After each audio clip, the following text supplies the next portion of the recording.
Menetap di sini. Makanya saya tinggal di Raja Polah dekat gitu. Kenapa saya masih ini? Karena saya orang tua itu kan kalau banyak pikiran asma itu yang menjadi pikiran di situ. Dari kecil kan saya nggak pernah tinggal sama orang tua, anak satu-satunya, padahal orang bercerai. Nah mungkin dari kecil nggak bisa tinggal sama orang tua, berbakti kurang, baru sekarang ini manfaatin. Bagaimana caranya orang tua nggak jadi pikiran, yang menjadi nggak pikiran tuh karena kondisi sekarang mendua itu, orang tua tenang. Nah, solusi coba menurut si bos gimana nih dengan keadaan saya dulu? Hidup itu pilihan. Iya, dan hidup itu keputusan. Nah, jadi pilihannya banyak, kita mutusin salah satu. Iya.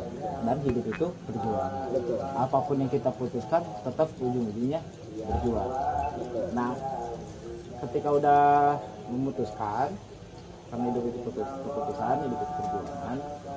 Nah, baru kita lihat hambatan-tantangan seperti apa. Karena apapun yang kita perjuangkan, pasti selalu ada hambatan-tantangan.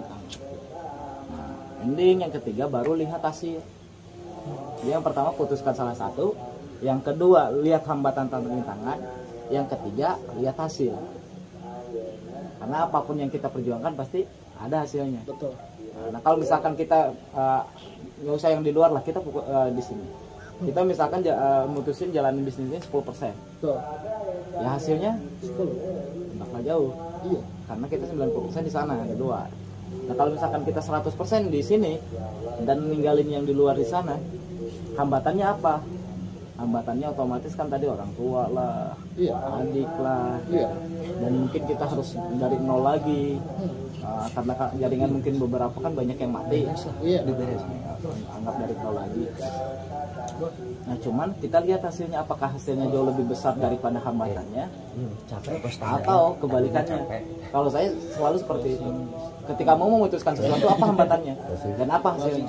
Kenapa saya berani ninggalin dulu istri di Wonosobo, istri nelpon, kontek-kontek sampai ya beberapa kali nangis. Ya aku kan baru nikah ditinggalin. Karena saya tahu hasilnya akan nikmat ketika saya udah dapat mobil, saya udah dapat penghasilan, hutang udah lunas, bisa nafkahin istri, bisa merawat ibu yang terbaik dan lain sebagainya. Saya gak masalah sekarang ibu dirawat dulu sama saudara, sama Uwa, sama adiknya mama, kemarin juga sama kakaknya mama. Kan gak apa-apa sekarang istri ditinggalin dulu di Wonosobo, udah masih ada mertua, makan nggak susah. Walaupun sama mertua ditanya udah dikasih apa sama Dani, walaupun orang mertua juga tahu saya punya hutang. Yang penting saya tugasnya beresin dulu ini semua. Kalau ini beres, insya Allah masalah di rumah beres. Saya mikirnya gitu. Kenapa? Karena hasil dari bisnis ini jauh lebih besar. Saya sayang kalau misalkan terlalu lama, apalagi bisnis multi level marketing dilihat sama teman, dilihat sama saudara, dilihat sama pembisnis yang lain. Kalau saya telat, saya lambat, ya tinggal. Saya nggak mau, karena udah ngalami beberapa kali ketika misalkan saya udah di atas terus jatuh lagi ke bawah karena saya salah ngambil keputusan. Tadi saya matengin. Ketika kemarin COVID, ambruk kan, ambruk semuanya. Cuman dikit orang lah yang jalan, itu pun pada down. Kang Isan udah luxury, bonusnya cuma 1 juta 2 juta sebulan. Anda juga sama mas. Yang udah proyek mobilio 100.000, 150.000, berarti kan itu ngandalin pasangan doang. Nah saya selaku yang di atas, emang saya masih ada hasil gede, 20 juta masih masuk ke rekening. Cuman kalau misalkan kayak gini terus, siap-siap jatuh. Iya. Saya sampai beraniin jual rumah, jual mobil. Oh gimana caranya saya gede lagi. Ketika tembus rumah 1 miliar, kan itu pas COVID kan udah 2M kan, itu saya habisin lagi semua, saya anggap dari nol lagi, saya berjuang lagi. Pokoknya kemarin sempat penghasilan 50 juta, ternyata kurang. Ketika terjadi sekalinya jatuh 20 juta, wah capek. Saya pokoknya nggak mau tahu harus 100 juta sebulan. Kalau dulu 2 tahun habis-habisan, awal tahun ketiga nikmatin, sekarang udah 3 tahun totalin lah kagak. 3 tahun habis-habisan, awal tahun keempat baru nikmatin. Saya tahu resikonya, banyak orang yang bilang Kang Dani mending buat tanah, mending buat ini, buat itu. Saya buat jaringan dulu. Kenapa? Karena saya tahu hasil ke depan seperti apa. Karena kan sukses cuma 3S. Yang pertama saving, hemat, bukan nabung. Hemat. Nggak ada satupun orang sukses boros. Orang sukses, orang kaya, dia hemat. Nah, kalau misalkan buat konsumtif dia mikir. Tapi kalau buat produktif dia nggak pakai mikir. Kalau konsumtif cukup sekali-kali. Tapi kalau buat produktif dia nggak bakal mikir. Semakin dia nggak mikir buat produktif, semakin hasilnya besar. Nah, jadi berani ambil resiko. Walaupun nggak tahu nih, ketika produktif kata kita belum tentu kan hasil. Tapi setidaknya ketika kita tahu nih bakal produktif dan kita berani berkorban, setidaknya ada hasil. Walaupun nggak seperti apa yang kita bayangkan. Saya berani kayak gitu, teman-teman. Kenapa? Karena saya tahu orang kaya saving, buat produktif habis-habisan, tapi buat konsumtif nanti. Nah yang kedua, buat sukses ya selling. Gak ada satupun orang sukses tanpa hobi jualan. Nah, harus hobi jualan. Cuman jualan yang seperti apa? Kalau jualan pribadi jago closing, jago jualan, sampai kapan?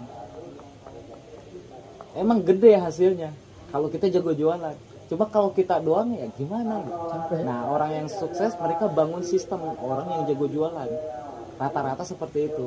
Cuman ya kekayaannya pasti ada batasnya. Kenapa? Karena timnya dikit. Karena dia cuma ngebangun tim reseller, tim yang jago jualan. Bisnis multi level marketing itu dibuat bagaimana supaya jaringan atau timnya bukan hanya sekedar jago closing tapi jago bangun sistem. Nah kalau misalkan bisa seperti itu, siap-siap ketika tim kita yang kiri jago bangun sistem, yang kanan jago bangun sistem, yang ketika kiri baru jago bangun sistem, hingga sistem terbentuk dan di bawahnya juga tercipta lagi sistem, nanti suatu saat kita dihimpun kita kasih. Itu yang saya pikirin. Makanya berani berkorban. Kalau dulu berkorbannya buat jaringan bagaimana supaya cepat, kalau sekarang bangun jaringannya bagaimana saya menciptakan aset yang kelihatan, yaitu rumah. Saya rencana membangun rumah lagi, kata saya 3M kecil. Apakah saya udah megang 1M belum? Nah, karena bonus kan terus ngalir, terus muter kalau bonus. Tapi saya ngomong aja dulu, pokoknya 3M kecil, nanti bangun lebih mewah lagi. Ini jadian base camp. Karena saya paham. Nah yang terakhir baru safety, keamanan jangka panjang, kayak beli tanah, beli sawah, properti dan lain sebagainya. Nah ketika sistem udah terbentuk, banyak orang yang bilang safety buat keamanan beli tanah bos, bikin kontrakan bos, bikin ini bos. Iya, saya tahu itu buat masa depan, buat jangka panjang. Cuman percuma kalau saya beli tanah besoknya dijual lagi. Saya percuma beli tanah sekarang bonus nggak naik, stuck segitu. Ketika ada masalah langsung anjlok, tina 200 juta, 100 juta capek. Mending gedein dulu bonus. Setidaknya penghasil 500 juta, kalau misalkan turun pun 300 juta kan enak, masih aman. Ketika beli tanah pun sekali gede langsung enak. Nah, baru mikirin safety.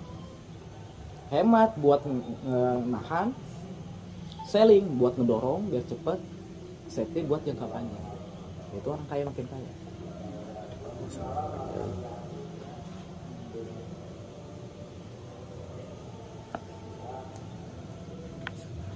Tinggal kita pikirin, karena setiap apapun yang kita pilih, yang kita putuskan, selalu ada risiko.